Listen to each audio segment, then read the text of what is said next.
Participando do Cidades Inteligentes e Segurança Alimentar, um curso promovido pelo CREA que eu gostaria de parabenizar, pois é uma iniciativa que visa contribuir para o aperfeiçoamento dos profissionais da área e me sinto bastante lisonjeada e agradecida por poder participar.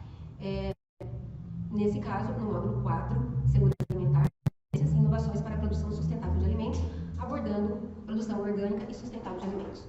Eu sou engenheira Clélia Mardegan, sou formada pela Unesp de Jaboticabal e depois com mestrado e doutorado na área de ciências biológicas e me aperfeiçoei nesses últimos 10 anos na produção orgânica de alimentos. A produção orgânica de alimentos, ela tem um novo olhar para a produção sustentável de alimentos. Por quê?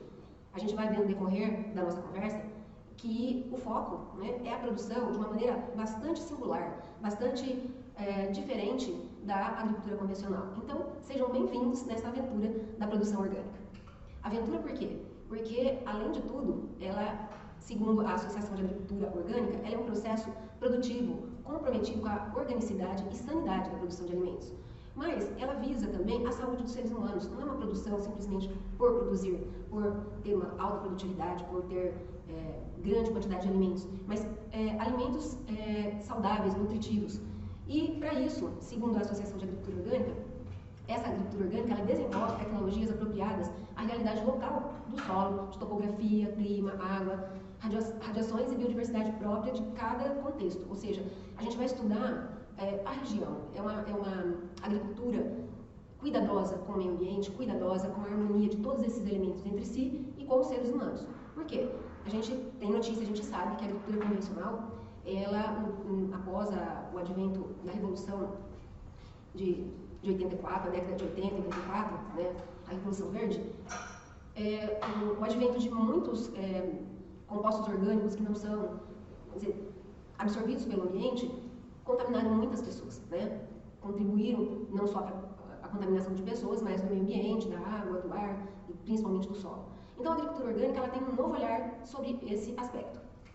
Ainda, a Federação Internacional de Movimentos da Agricultura Orgânica, denominada IFOAM, em 2008, ela vai além. Ela diz que a agricultura orgânica é um sistema, né, de produção que sustenta a saúde dos solos, dos ecossistemas e das pessoas. Por quê? Ela baseia-se em processos ecológicos, na biodiversidade e dos ciclos, adaptados a cada local, em vez do uso de insumo com os efeitos adversos que a gente conhece muito bem. A agricultura orgânica ainda, ela combina também a tradição, a inovação e a ciência. Ela não é desvinculada da ciência, ela não é uma agricultura empírica, só de teste, ela combina a ciência, porque ela beneficia o ambiente e promove relacionamentos justos e uma boa qualidade de vida para todos os envolvidos, né? Então, quem são os envolvidos? Desde o homem que está ali no sistema para produzir, até os micro serezinhos que habitam o solo. Dessa forma, em 2003, foi criada no Brasil a Lei 10.831, que considera sistema orgânico de produção agropecuária todo aquele em que se adotam técnicas específicas mediante a otimização dos recursos naturais e socioeconômicos disponíveis e o respeito à integridade cultural das comunidades rurais. E aí vem, na sequência, ou na mesma ideia das definições anteriores, porque ela preza a sustentabilidade econômica e ecológica, a maximização dos benefícios sociais, né, do ser humano que está ali, principalmente, minimização da dependência de energia não renovável, empregando sempre métodos culturais, biológicos e mecânicos em contraposição ao uso de materiais sintéticos. Então, essa é a grande diferença, né? Quando você se integra no meio ambiente, quando você produz biodiversidade no ambiente, você vai ficando cada vez menos dependente dos materiais sintéticos, daqueles que vêm de fora do sistema. E também a agricultura orgânica não permite o uso de organismos geneticamente modificados, os transgênicos, radiações ionizantes, que são metodologias do processo de produção convencional, né? E na agricultura orgânica não se permite isso aí. Mas também desde a produção até processamento, armazenamento, distribuição e comercialização. Para dessa forma a gente conseguir ter uma proteção do meio ambiente. Então a gente vai falar um pouquinho de como tudo isso começou a acontecer. Na década de 20 a 30, começou a surgir na Europa, no mundo, contestação, né, de várias pessoas, várias entidades, ao caminho que estava sendo conduzida a agricultura de uma maneira geral, né? E aí esse inglês Albert Hord, ele começou a encabeçar um movimento em que se chamou orgânica, agricultura orgânica. Ao mesmo tempo, Mokichi Okada, no Japão, propõe agricultura natural. E Rudolf Steiner, na Áustria, ele começa o movimento de biodinâmica. Então, todas essas experiências e iniciativas foram muito importantes para o que começou a ocorrer no Brasil um pouco depois. Em 76, José Lutzenberg, engenheiro agrônomo, radicado no Rio Grande do Sul, um profissional de excelente competência, professor doutor na universidade, ele lança um livro chamado Manifesto Ecológico Brasileiro, Fim do Futuro, onde ele questiona os rumos, né, que a produção de alimentos estava tomando naquele momento no nosso Brasil. Cada vez mais pesticidas, agrotóxicos, pessoas se intoxicando, águas, rios, de uma forma geral. E então ele começa a questionar toda essa maneira não sustentável de produção. E em 77, um ano depois, no primeiro Congresso Paulista de Agronomia, esse mesmo profissional, José Lutzenberg, ele profere uma palestra, né, criticando duramente o uso indiscriminado de produtos químicos na agricultura. Em 79, um movimento na Exalc, né, uma das maiores universidades referência no mundo, né, dos profissionais da agronomia, Adilson Pascoal, professor dessa universidade, ele publica o livro Pragas, Praguicidas e a Crise Ambiental, já baseado no que vinha ocorrendo a nível de campo e de produtos contaminados. Em 80, cria-se o grupo de agricultura alternativa, chamado GAA. E esse movimento ele contempla todas as correntes desse movimento: a agricultura orgânica, a biodinâmica, a agricultura natural, a biológica. E nesse mesmo ano, então, a Associação dos Engenheiros Agrônomos de São Paulo, a IASP, lança o livro Manejo Ecológico do Solo, de Ana Primovetsi, que também é uma pessoa que marcou esse movimento grandemente. Em 80, a IFOAM, ela define os padrões e regulamentos básicos relativos à certificação. Então, o movimento que começou bastante incipiente, devagar, em 80 já estava fervendo, já estava assim em ebulição esses novos conceitos, essa nova maneira de produzir e esse questionamento, principalmente. E por iniciativa da Associação dos Engenheiros Agrônomos do Paraná, em 81, se ocorre o primeiro encontro de agricultura alternativa, o EBA. Em 83, a Áustria se torna o primeiro país a estabelecer diretrizes para a agricultura orgânica. Então, começa a sistematizar-se as informações para que mais pessoas consigam visualizar, consigam sentir a importância desse movimento. E em 84 nós temos o segundo encontro de brasileiros de agricultura alternativa, o EBA, o segundo EBA, com presença de pessoas muito importantes, que são Ana Primovetsi, Joana Dommerheiner, Dejair Lopes de Almeida, Raul de Lucena, Ronaldo Salek, Ernest Guest, Francisco Graziano Neto, Sebastião Pinheiro, Yoshio Tsuzuki, Pinheiro Machado, José Lutzenberg, entre outros, muitos outros profissionais envolvidos, mas esses foram os que se destacaram nesse segundo encontro pelas suas posições, pelas suas falas e enfáticas, vamos dizer assim, para que se estabelecesse realmente diretrizes importantes no nosso país. Em 88, lança-se a Lei 7.802, chamada Lei dos Agrotóxicos, né? E essa crítica aos agrotóxicos, ela foi uma base importantíssima para que se justificasse futuras regulamentações da agricultura orgânica. Então, essa regulamentação, ela vem de todo esse histórico anterior, mas baseado nessa primeira lei de 88. Em 1990, os Estados Unidos lança a primeira lei também sobre agricultura orgânica. Em 1990, ainda, surge na Alemanha um movimento maravilhoso chamado Biofac. Essa feira, foi uma grande feira, existe até hoje, ela continua sendo a maior feira mundial de alimentos orgânicos e que fez um movimento muito grande de conscientização das pessoas. Isso foi um fermento a mais nesse movimento para que as pessoas se conscientizassem e que os produtores vissem essa possibilidade de praticar a agricultura de uma forma diferente. Em 91, a União Europeia monta um quadro jurídico para que se estabeleçam leis e que, então, de vários números aí, revisados, inclusive, para que se juridicamente tenha apoio a todos esses movimentos que estão surgindo e começando a tomar um corpo bastante grande.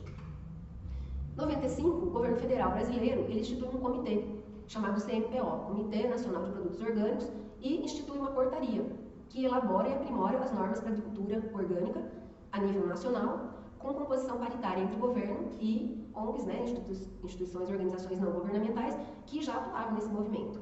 Em 99, se sai o Codex Alimentários, que foi uma comissão organizada pela ONU para que sancionasse diretrizes internacionais para o cultivo, processamento, a comercialização e a rotulagem dos alimentos orgânicos. Então vocês veem aí que em quase uma década e meia, 2 décadas, a coisa caminhou assim bastante a passos médios, não muito largos, mas com uma solidez bastante grande. Em 2002, os Estados Unidos adotam o Programa Nacional Orgânico, NPO, E, finalmente, em 2003, institui-se no Brasil a Lei 10.831, que é o nosso parâmetro até hoje, que dá as diretrizes da agricultura orgânica. Essa lei, então, ela vem, vamos dizer assim, bater o martelo, né, sancionar tudo isso que eu comentei até agora, porque ela traz um conceito e, a partir daí, que depois você vai fazer a rastreabilidade dos produtos, que você vai acompanhar a produção desses produtos. Então, ela traz esses conceitos a respeito de produção, que tem como finalidade principal ofertar produtos saudáveis, isentos de contaminantes intencionais, preserva a diversidade biológica dos ecossistemas e a recomposição ou o incremento da diversidade biológica dos ecossistemas que já estão modificados, né? Quando a gente fala em ecossistema modificado, a gente está se referindo aos desmatamentos, à falta da mata ciliar, às queimadas. Então, esses ecossistemas que já estão degradados em função da prática de uma agricultura, vamos dizer assim, não tão sustentável, a lei ela diz isso, que tem que recompor ou melhorar esses ecossistemas, né, em que vai se inserir o sistema de produção. Melhorar e incrementar a atividade biológica do solo, promover o uso sustentável do solo, da água e do ar, né, nós vamos ver depois nas práticas, reduzir ao mínimo todas as formas de contaminação desses elementos do solo, da água e do ar, com as práticas agrícolas adotadas, reciclar resíduos de origem orgânica, reduzindo ao mínimo o emprego de recursos não renováveis, né. Então essa lei, ela amarra a condução de como deve ser feito, né, desde o plantio até a comercialização dos novos produtos propostos aí, ou seja, os produtos orgânicos. Agora, a gente tem que entender que a agricultura orgânica não é substituição de produtos, né? Porque muitos produtores querem começar a produzir e eles acham que eles vão trocar o agrotóxico por um outro produto, que eles vão trocar o adubo solúvel, nitrogênio, fósforo, potássio, por composto, né? Em parte, a gente usa mão disso, mas não é o foco. Né? Porque nós não vamos substituir produto, nós vamos substituir o processo. O processo de produção é totalmente diferente. Porque eu tenho que mudar as atitudes ao interagir com a natureza. Eu tenho que ser parceiro da natureza e não encarar aquilo que eu tenho no meio ambiente como uma dificuldade. Né? Se eu tenho uma árvore no meio da minha horta, se eu tenho alguma outra coisa que eu vou achar que não vai ser produtivo para o meu sistema, eu tenho que mudar a minha atitude, interagir com o meio ambiente de uma forma diferente. Eu tenho que planejar a produção, incluindo práticas alternativas de implantação e de manejo. Porque eu não posso querer ser um produtor orgânico e querer praticar a agricultura da mesma forma que a agricultura convencional. E lembrando também que o solo é um organismo vivo, em equilíbrio dinâmico, e não simplesmente um suporte para a planta que vai estar lá. Então, com isso na cabeça, nós vamos entender que a gente tem que fazer alguma coisa para isso acontecer, né? E fazer o quê? Para produzir produtos saudáveis, isentos de contaminantes intencionais. Preservar a biodiversidade ou incrementar a vida biológica no solo, promover o uso sustentável da água. Como eu posso fazer isso? Então, vem aí Ana Primavesi, 2016, lança um livro, que é um material importantíssimo, é a base do nosso trabalho, e ela diz o seguinte: a planta tira sua vida do solo, mas ao mesmo tempo dá vida a ele. Entendendo dessa forma, nós vamos entender que nós temos que cuidar do solo, porque o solo é um organismo vivo. E ela, nesse material, ela nos aponta 6 pontos básicos para a agricultura natural ou orgânica na nossa região, nos trópicos, né? Os 6 passos seriam: eu tenho que ter um solo agregado, um solo que tenha, um solo vivo é um solo agregado, aquele solo que a gente pega uma porção na mão, faz um grumo e ele se mantém ali. Eu tenho que proteger o solo, porque o solo tem bactérias, fungos, ele tem toda uma microvida que vai ser aquilo que vai disponibilizar os nutrientes para as nossas plantas. Aumentar a biodiversidade do sistema, aumentar o sistema radicular da nossa planta, por quê? Os nossos solos hoje, da agricultura convencional, eles estão totalmente compactados, solo duro, não permeável. E dessa forma, a planta não consegue extrair o máximo da possibilidade dessa planta. Tudo aquilo que a genética dessa planta nos diz que ela pode proporcionar, com um solo compactado, isso é impossível. Um quinto passo seria manter a saúde vegetal pela alimentação equilibrada, isso é chamado de trofobiose. E proteger os cultivos contra o vento. Então, esses 6 passos nós vamos discutir um a um agora, porque ele é a grande diferença da agricultura convencional para a agricultura orgânica. Como é que eu faço para agregar o solo? Né? Como é que eu faço para ter um solo agregado? A primeira diferença aí é o uso da palha. Nós vamos ver, assim, na sequência, fotos mostrando isso, que a palha é um elemento essencial para um solo agregado e para um solo vivo. Por quê? Além de proteger contra a perda de umidade, além de vamos dizer assim, proteger da questão da alta temperatura, que na maioria dos solos tropicais são muito quentes, né? A gente já fez um teste, você coloca um termômetro no meio ambiente, coloca um termômetro no solo, ele está aí 15 a 20 graus a mais do que a temperatura do ambiente. Porque o solo, ele está ali recebendo todas as radiações. Então, se ele tem uma cobertura, ele já evita isso. Mas ele também, principalmente, ele nutre e mantém a vida, né, dos microinsetos e a microvida que existe no solo. Os restos de cultura, eles não são tirados do sistema, eles permanecem no sistema. Raízes de capins, adubos verdes, então, essa é a chamada de aplicação superficial de matéria orgânica. Essa matéria orgânica, ela ativa as bactérias que produzem as geleias coloidais, que são os ácidos úmicos, fúlvicos e outros também, que vão dar essa agregação do solo. A matéria orgânica, então, a gente pode dizer que é o seguinte, são substâncias que agregam o solo. São ácidos orgânicos como fonte de carbono aos micro-organismos de vida livre. E ele é o alimento, então, desses organismos. É por isso que é muito importante. E tem muita gente que confunde matéria orgânica com material orgânico. Nós vamos falar sobre isso na sequência. Então, aí uma foto ilustrando para vocês, né? Isso é uma horta agroecológica no sistema orgânico, onde eu aproveito toda a palhada e restos de cultura. Do lado direito a gente pode ver uma fileira de banana consorciada com mamão, outras plantas aí, e guandu, tudo alimento. Todo o processo ele produz alimento. Mas toda vez que eu podo uma planta, eu deixo no sistema para fornecer carbono, fornecer lignina para o solo se nutrir.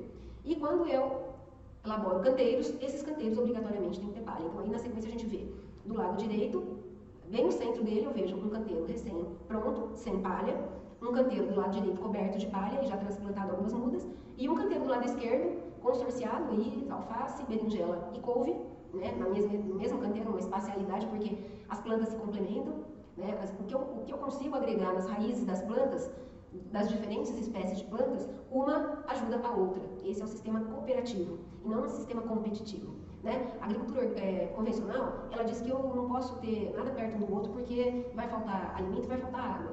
E isso não é verdade, porque se a gente tiver um solo bem nutrido, coberto de palha, você consegue ter no mesmo canteiro diversas espécies contribuindo umas com as outras e produzindo. Então, a cobertura de solos, ela é fundamental com a palha nesse processo de agricultura orgânica. Um segundo slide mostrando aí a preparação do lado esquerdo. Temos canteiro que foram semeados cenoura, né, no suquinho de plantio, e coberto com a palha aí, porque no meio vai vir alface, por exemplo. Né? Então eu vou produzir cenoura e alface no mesmo espaço. E por que o suco não está ainda coberto de palha? Porque a semeação de cenoura é por semente, eu preciso esperar a germinação, fazer o raleamento das plantas e depois eu chego a palha no pezinho da cenoura. Então, esse manejo, ele confere a sanidade do sistema. E do lado direito, a gente vê ali um transplante de tomate num canteiro preparado com palha e palha bruta. Vocês estão vendo ali que não é palha moída, é uma palha de mais ou menos uns 10 centímetros de altura, onde a gente tem a proteção do solo para que a planta saia com bastante saúde e alimente não só a planta, mas o solo também. Esse sistema, gente, ele é um sistema cooperativo. É um sistema que eu não retiro do solo todo o nutriente para a planta. Muito pelo contrário, ao mesmo tempo que a planta está retirando para o seu crescimento e produção, ela, com as suas raízes ali e com a palha, ela está gerando ainda nutrientes para que o solo nunca fique exaurido. O solo sempre tem os nutrientes necessários. O segundo passo seria proteger o solo. Então, o que eu fiz?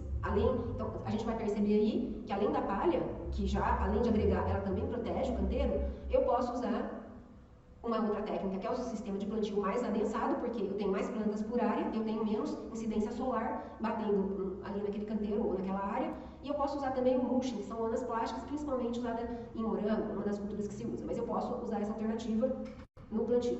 Nós vemos aí, do lado direito, um plantio adensado, ao mesmo tempo que eu tenho abóbora, beterraba, cenoura no fundo, eu tenho cebolinha aqui para frente, eu tenho flores no sistema, então esse adensamento, ele está protegendo o solo, de uma certa forma ele está protegendo o solo. E nas entrelinhas, onde é possível, tem a palha também.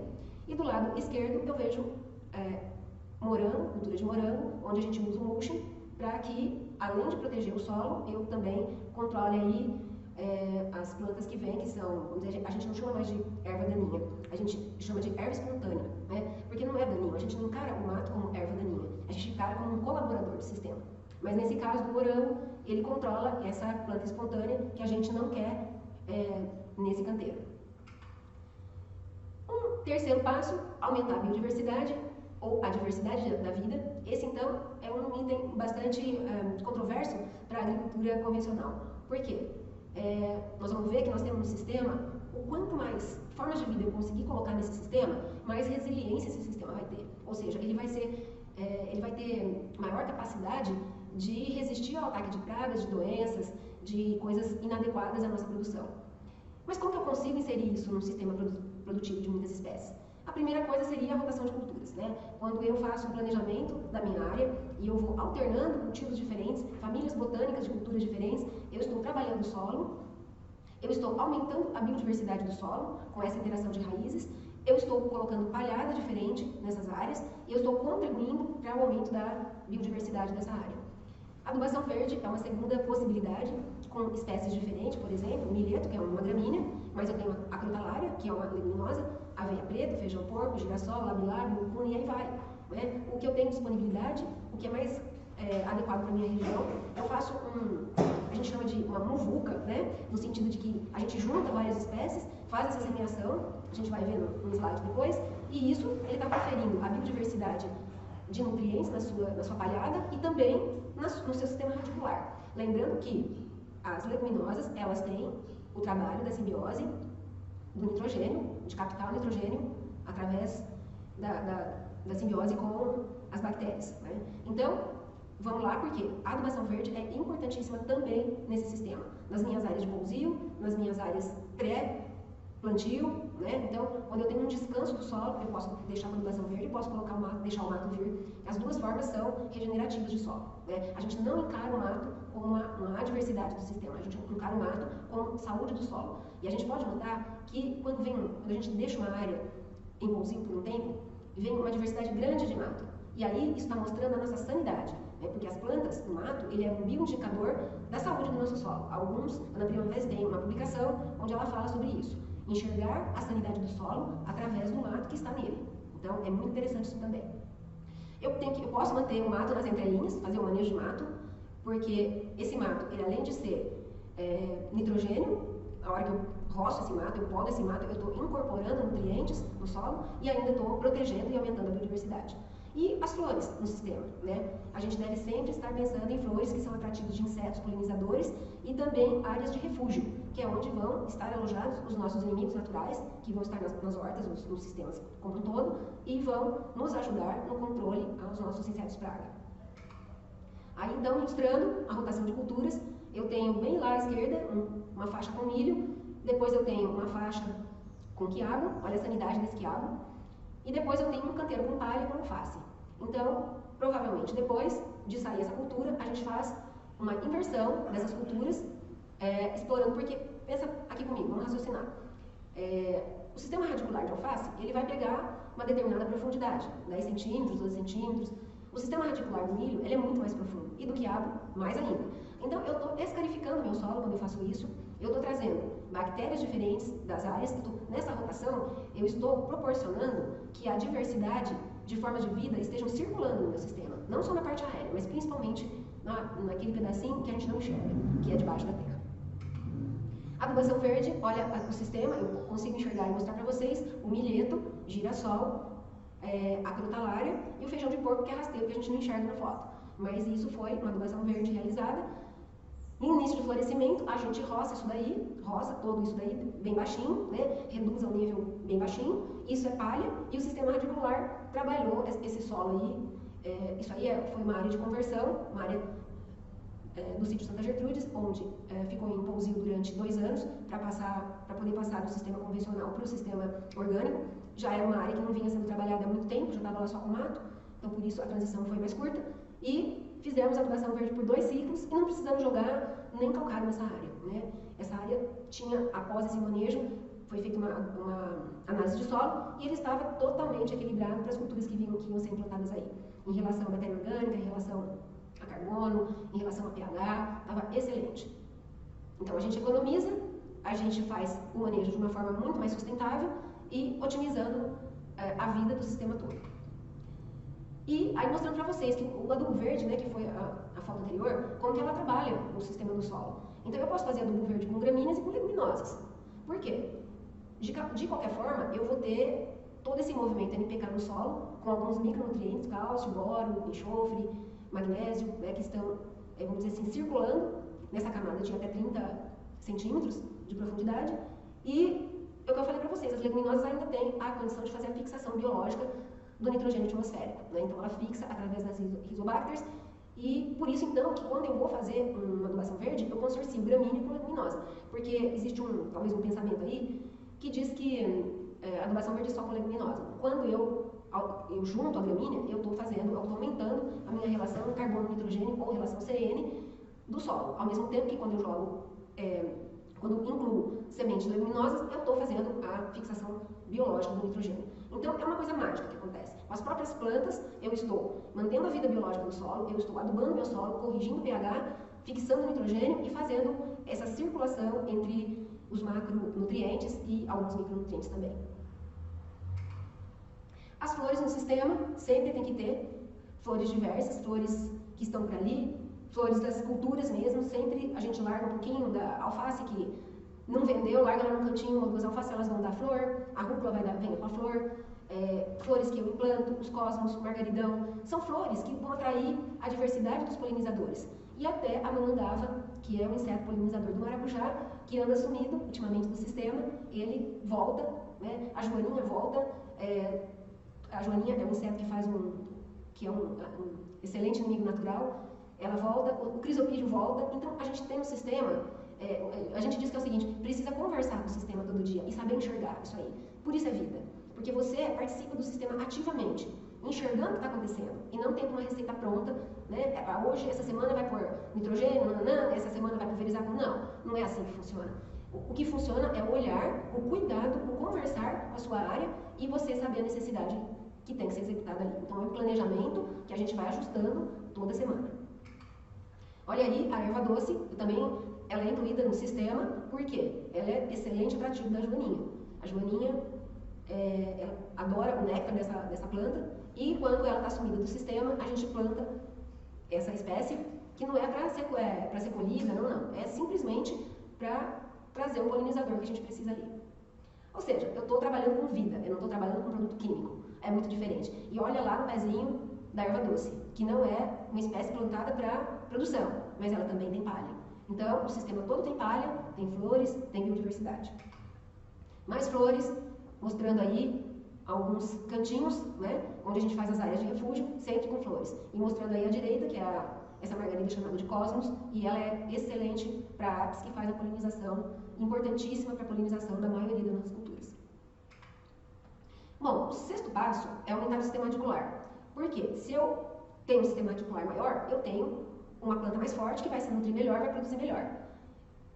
Mas, vamos dizer assim, o foco de aumentar o sistema é impedir a compactação. Então, se eu tenho um sistema radicular mais profundo, ele está trabalhando o meu solo, ele está descompactando o meu solo na profundidade que eu vou precisar trabalhar para a maioria das minhas plantas. Como eu faço isso? Eu faço plantio de variedades diferentes, que é o que eu já falei até agora, porque eu aumento horizontalmente a profundidade das raízes. Eu faço plantio de cultivos consorciados, e aí, dessa forma, eu vou reduzindo os impedimentos biológicos, como as pragas de raízes, por exemplo, o nematóide, que é um terror da maioria da agricultura convencional, para as lavouras de café, para as lavouras de cenoura, etc. e tal. O nematóide, ele é um ser que vive lá no solo. Se existe comida para ele, ele não vai atacar a nossa planta.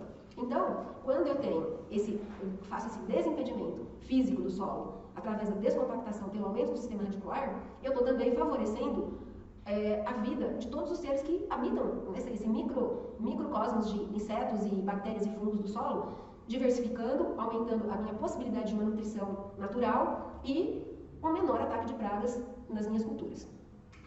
Aí, mostrando então o sistema de cultivo consorciado, com a crotalária, o capim e depois o milho, né? Então, eu deixo faixas, né, o chamado de aleias, entre os cultivos, para que eu possa ter esse escape aí. Não precisa ser dessa largura, depende do tamanho do seu negócio, depende do seu foco, depende do que você vai plantar, mas enfim, sempre ter em mente que o cultivo consorciado ele traz muito benefício.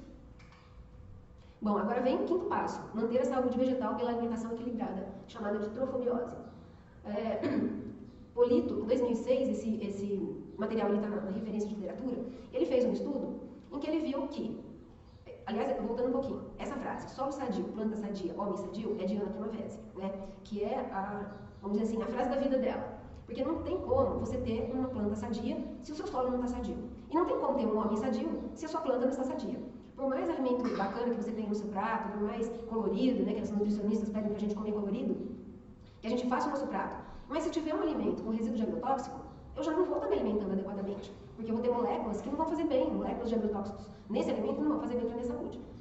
E a agrofobiose, ela fala o seguinte, que quando eu alimento o sistema, eu não estou alimentando a planta, eu não vou jogar adubo solúvel, por exemplo, nitrogênio como nitrato, nitrogênio como amônia, eu vou simplesmente fixar o nitrogênio através das leguminosas e eu vou ter disponível nitrogênio no solo para quem necessita, seja para a microfauna do solo, seja para os sistemas todos que tem que se organizar, eu estou alimentando o sistema e não a planta, isso é muito mais sadio para a planta, né? Então isso não se consegue através de fertilizantes, principalmente os solúveis, porque eles vão alimentar a planta naquele momento, a planta vai, às vezes, se a adubação não é equilibrada, e muito raramente se consegue isso, uma adubação equilibrada que seja... tanto é que, por que se faz adubação em cobertura, por que se faz adubação foliar, né, na agricultura convencional? Porque a planta não está nutrida suficientemente. Na agricultura orgânica não se tem essa prática de fazer adubação em cobertura, fazer adubação foliar, porque a gente pressupõe que o sistema está adequado à produção daquela planta. Então o que acontece? Eu estou adubando com toda essa metodologia que eu descrevi, eu estou adubando o sistema, o solo, e não a planta. A planta é uma consequência, ela vai ter disponível, mas toda a vida do solo vai ter também. E é por isso que eu tenho planta sadia. Porque o inseto que está lá, por exemplo, um nematóide, no solo, ele tem uma vida livre no solo, ele não vai colonizar a raiz da minha planta, porque ele tem alimento suficiente para ele se nutrir. Então ele está sendo nutrido através desse sistema e ele não vai colonizar a minha planta. E assim a gente tem percebido, em 10 anos de prática, né, eu estou inclusive dando uma abordagem bastante prática na minha aula, porque é a minha experiência nessa área. Já fui uma agricultura convencional, hoje sou agricultura orgânica, e eu pude perceber, estudando, fazendo teste, avaliando, comparando, que isso é verdade, né? E quando eu tenho um sistema sadio, eu tenho uma planta sadia que não necessita de adubação na planta, né? Então eu nutro, eu alimento o sistema, e não a planta em si. Isso é o que diz a alimentação equilibrada da trofobiose. Eu tenho que alimentar o sistema e não a planta. O sexto passo, então, importantíssimo também, seriam as barreiras de quebra-vento. Aí é uma foto mostrando aqui embaixo um quebra-vento, né, que, na verdade, protege o sistema contra que o vento, além de prejudicar com quebra, com desfolhamento, etc., ele propicia, né, um microclima e ele organiza esse organismo vivo, né, que é o sistema de produção, é chamado de organismo vivo, porque eu tenho toda essa harmonia dentro do sistema. O quebra-vento ele vem culminar, porque ele ajuda a criar um microclima, né, nessa nossa região bastante quente aqui, eu tenho um microclima ali que mesmo em dia de muito calor, as minhas plantas estão suportando bastante, inclusive com o uso, vamos dizer, bastante racional de irrigação. A gente utiliza gotejo, nós não temos aspersor, né, porque o aspersor é um gasto muito grande de água, e o quebra-vento ele ajuda a manter esse equilíbrio de umidade e temperatura do ambiente. Aqui uma outra foto, mostrando aí um capim, que a gente pode também implantar mais baixo, se a minha cultura for baixa, numa lavoura de café. Além disso tudo, 6 passos que a gente falou, eu já comentei aí na minha fala, dizendo que o pousio, né? O pousio é o descanso do solo. Assim como nós, assim como o homem precisa descansar, a gente precisa tirar férias de vez em quando, né? Precisa ter um fim de semana para descansar, um domingo, sei lá. A terra também precisa, o solo também precisa. Ele é um organismo vivo, como nós.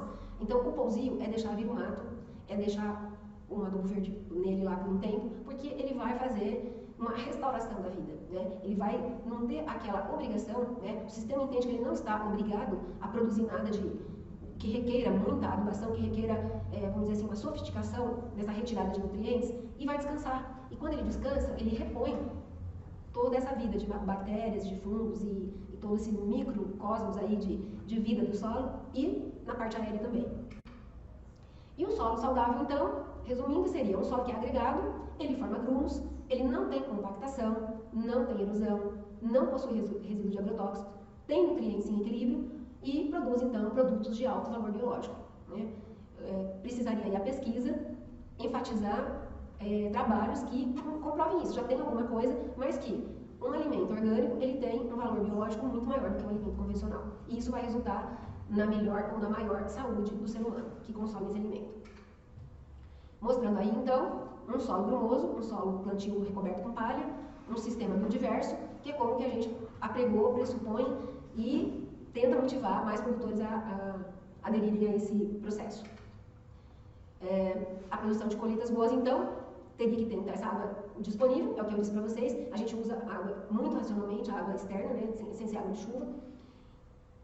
No planejamento, a gente ter luz suficiente, temperatura do solo ideal que é quando a planta consegue se alimentar bem de 28 a 32 graus, um terreno bem drenado, principalmente fazer o planejamento produzindo coisas de época do ano. Não adianta eu querer plantar coisas fora da época, porque elas vão ser atacadas por praga, elas vão produzir de uma maneira forçada e inadequada.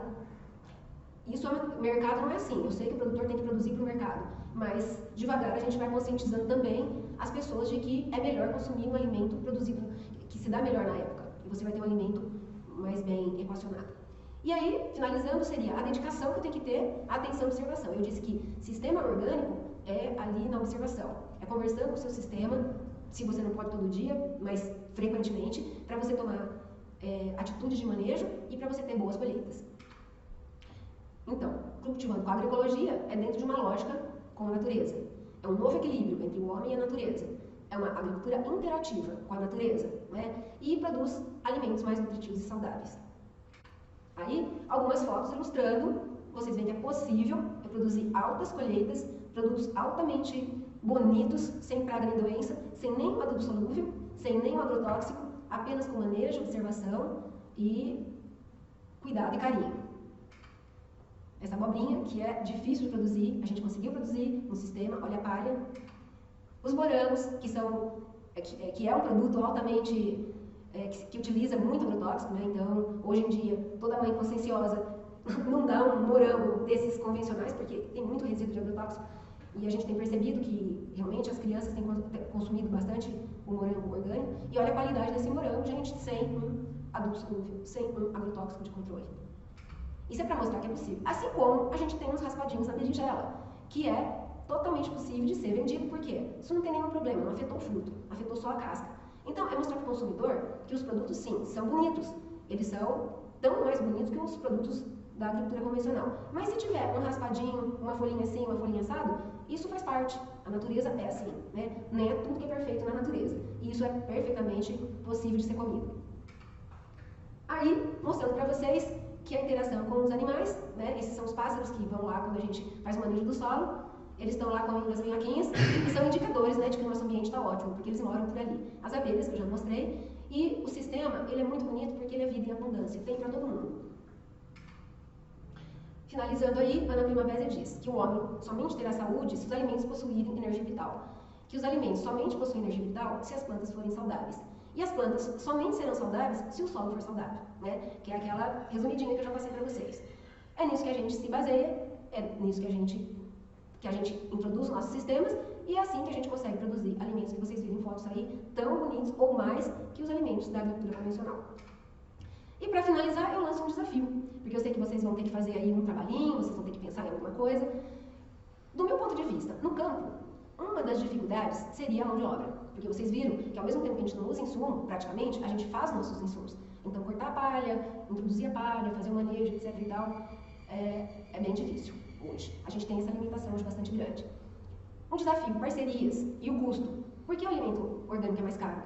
Já que ele não usa nenhum insumo. Porque vocês viram ali que a mão de obra ela é muito maior do que o sistema que você coloca um hang-up para controlar o mato, que você põe a colhedeira para colher tudo. Então, é um sistema muito artesanal, é um sistema muito delicado. Então, isso tem esse problema. A comercialização, hoje, depois a gente vai ver, hoje é feito em mercados, feiras e a venda direta.